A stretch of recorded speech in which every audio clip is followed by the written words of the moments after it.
In a minute, I'll ask you to put the headsets on, watch the video. It's about 2 minutes long. Thanks to virtual reality, today's anaesthetic training at Torbay Hospital is taking staff from the classroom to the operating theatre. It's one of many ways virtual reality is being used by the Trust. So VR, virtual reality in a training context, provides a really powerful, immersive experience for participants and takes things much wider than a normal classroom setting or simply reading it in a textbook into the real world. And it's about, teaching people work as we actually do it rather than an idealised, guideline or protocol.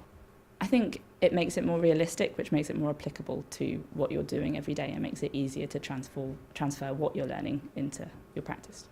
Okay, Stuart, what we're going to try and do today, we're going to try this bit of kit to kind of get your arms moving.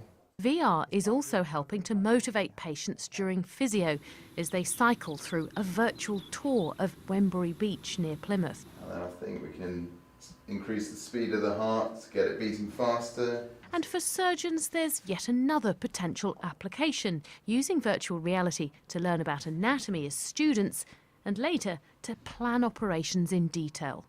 Eventually, TV cameras and a green screen will allow them to interact with the image for teaching. I thought it was absolutely incredible, just blown away by the whole experience really.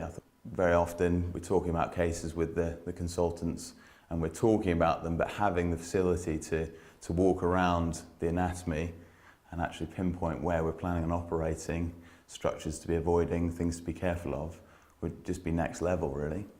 So we're going to use VR now to actually see from the patient perspective. And finally, it's my turn. I'm learning what life can be like for a person with dementia and sight loss. So yeah, you've gone into a dream-like setting. It's quite a pleasant setting, isn't it? It's lovely. Picking flowers with a nice view there. And what you'll see in a minute is you'll be thrust back into a kind of reality of the situation, and there you go. You've knocked your drink over. The Trust is leading the way in the use of VR, and now other trusts are following suit. Jenny Walrand, BBC Spotlight, Torbay Hospital.